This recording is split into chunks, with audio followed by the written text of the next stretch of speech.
what I'm going to have you do is take a V-shaped gouge and outline where those first lines were. Now I know there's some black stuff in the middle there that you went through a lot of trouble to shade in, and we're going to get that later. And if you get it because it's skinny, like if you outline here and here, you'll take all of that out anyway.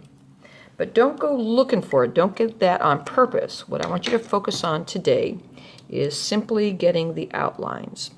You're going to be using today a V-shaped gouge.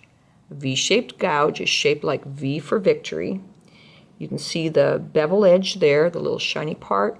That's where that's where the razor is. That's where it's the sharpest. This scrapes, but we don't use that. That's not really designed to scrape. That's just there to make the V shape stronger. This other side isn't any kind of razor. So if you're gouging away and you're saying, oh, it's too hard, it's not cutting, it might be that you have it upside down and you're not cutting on the razor side. So there's the razor. And what I'm going to do is I'm going to turn this in a direction that is going to be easiest for me to work with.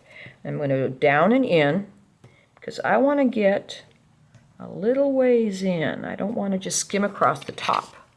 As you do this, you're going to get some skipping where the knife, the gouge will slip and it'll go where you don't want it to go. And if that happens, if it goes lightly across the top, it's just not even going to show. It won't print at all. But the bad news on that is if you don't get your gouges a little bit deep, they're not going to show either.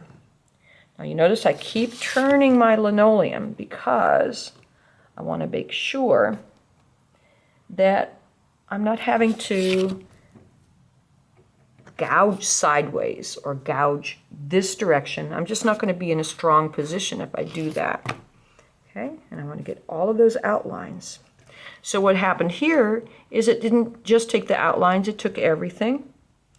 And that's okay because it's a skinny line. Here we still have some of that that shading that we put in. We'll leave that there. We're not going to take that out because later we're going to get a better variety of gouges. And you can make the best choice possible about which gouge to use to get the best texture on that shape. So good gouging. Do let me know if you cut yourself, because I have to do some things to make it safe for you and for the other students if you do cut yourself. So good gouging. Oh, make it go down a little bit. Here's a dime. And I can see that this goes down past the ridge of the dime. See, this goes down past the ridge. You want it to go in a little bit. Here's one that goes almost to the top of the head. You don't have to go that far, but you can't just skim across the top. Here's one that skims across the top, and that was a mistake, so thank goodness it won't show. Here's another one that skimmed across the top, and thank goodness it just skimmed. That was a mistake.